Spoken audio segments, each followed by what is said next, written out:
आज के समय में कोई भी भक्ति करना नहीं चाहता। यदि कोई चाहता है तो ये काल भगवान ज्योति निरंजन भक्ति करने नहीं देता।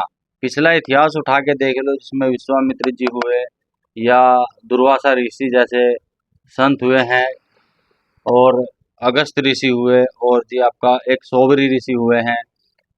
मतलब उनको भक्ति करने नहीं देता।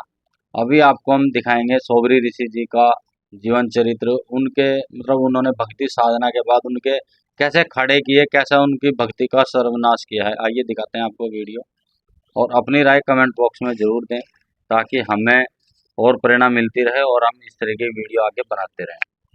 नमस्कार।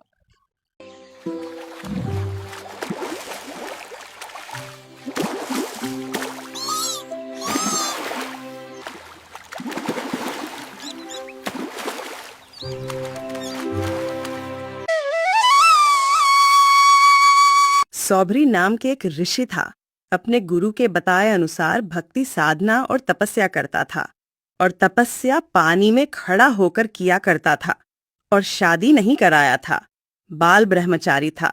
ऐसे ही पानी में तपस्या करते करते बहुत समय बीत गया। उसका शरीर भी वृद्ध जैसा हो गया। एक दिन क्या हुआ कि पानी में खड़ा होकर तपस्या कर रहा था। उसने क्या देखा? जल में एक वृद्ध मगरमच्छ था, और उस मगरमच्छ का बहुत सारे संतान था, और संतान के भी संतान था। मगरमच्छ अपने पोता पोती, देवता देवती के साथ प्यार कर रहा था। उसके ऊपर जाकर खेलता, प्यार करता। ये देखकर वृद्ध मगरमच्छ बहुत आनंदित हो रहा था। यह देखकर सौभरी ऋषि ने मन में सोचने लगा, उस बुजुर्ग मगरमच्छ को तो देखो जरा, कितना आनंद ले रहा है अपने पोता पोती के साथ, देवता देवती के साथ। मैं भी शादी करूंगा, मेरे भी ऐसे संतान होंगे, और संतान के फिर संतान होगा। मैं भी ऐसे ही आनंद लूंगा। चलो शादी के लिए लड़की खोजते हैं। अब सौभरी ऋषि ने क्या किया कि उस जमुना के नदी से बाहर निकला और जाकर पहुंच गया राजा मांधाता के पास। राजा मांधाता के 50 लड़की थे। उनसे जाकर कहने लगे, राजन, मुझे अपना एक लड़की दे दीजिए। एक लड़की की शादी मेरे साथ कर दीजिए। मैं शादी करना चाहता हूँ। यह सुनकर राजा मांधाता मन में सोचने लगा कि ऐसे बूढ़े आदमी से मैं अपनी लड़की की शादी कैसे करूंगा। और ये तो तपस्या साधना करके आते हैं, ये तोप के गोले होते हैं। इसको ना कहूंगा तो ना जाने क्या शराब दे देगा, और हाँ कहूं तो मेरे जैसा मूर्ख नहीं। क्या करूं, कुछ समझ नहीं आ रहा है। फिर राजा बहुत सोच समझकर बोला, महाराज, हमारे यहाँ एक नियम है कि कोई भी लड़की की शादी मैं अपने जोर जबरदस्ती नहीं कर सकता। यदि लड़की स्वयं पसंद करेगी तो ही शादी होती है। यदि कोई लड़की आपको पसंद करेगी तो मैं उसकी शादी आपसे कर दूंगा।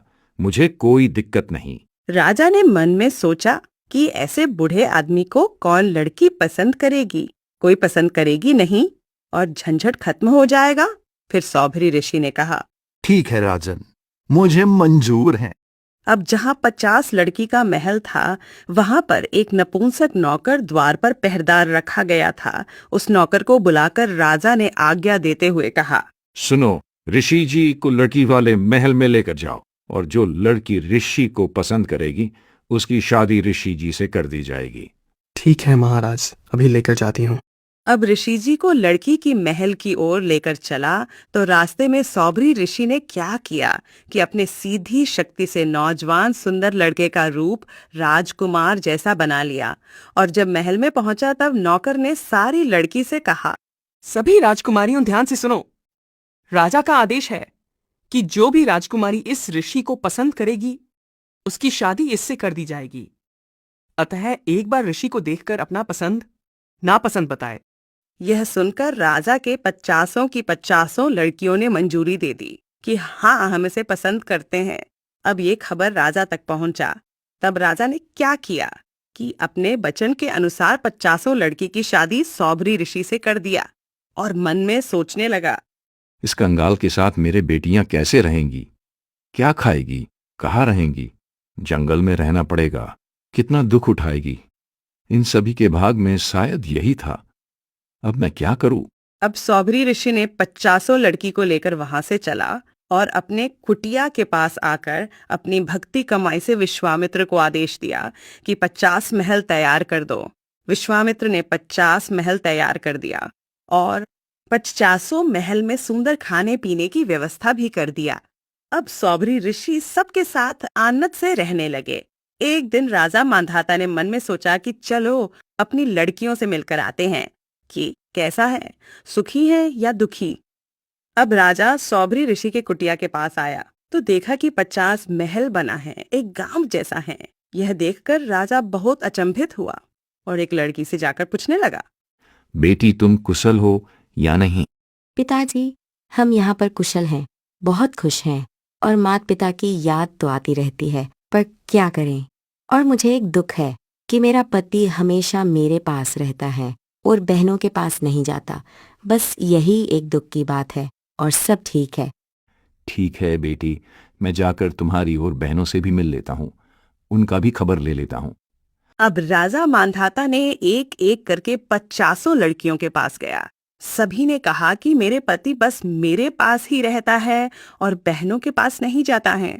बस यही एक दुख की बात है। राजा ने यह देखा कि 50 रूप बनाकर ऋषि सौभरी 50 बेटियों के साथ रह रही है और अलग से एक और रूप बनाकर भी बैठा है। तब राजा मांधाता जाकर सौभरी ऋषि की चरणों में पड़ गया और कहा कि महाराज, आपकी लीला आप ही जानो। यह कहकर राजा मांधाता वहां से चला गया। अब सौभरी ऋषि मन में सोचने लगा, मेरे तो 150 बच्चे हो गए, ये बच्चे सब जवान होंगे, फिर इन सब का शादी करूंगा और फिर इसका संतान होगा और फिर इसके संतान से मैं प्यार करूंगा, आनंद लूंगा। अरे मैंने ये क्या कर दिया? मैंने सारा भक्ति नाश कर लिया।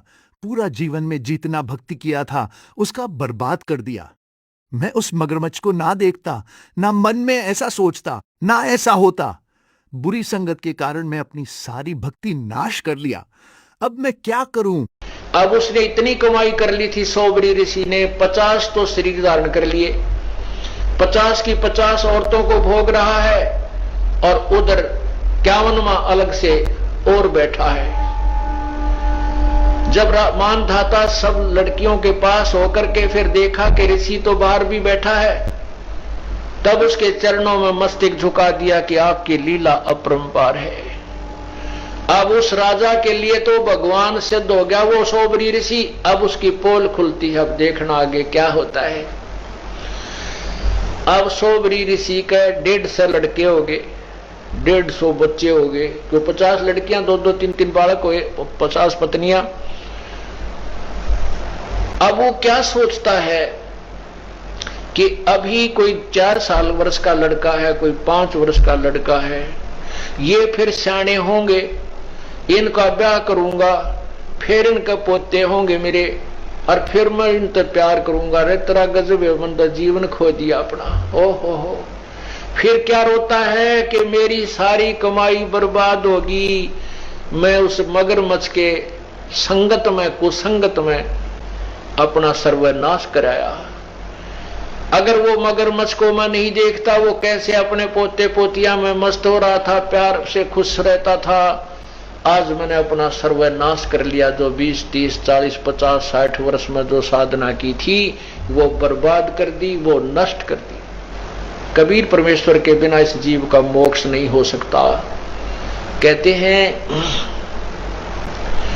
गोरख से ज्ञानी घणे ये सुख दे जति जिहान, सीता सी बहु भारिया ये संत दूरी अस्थान।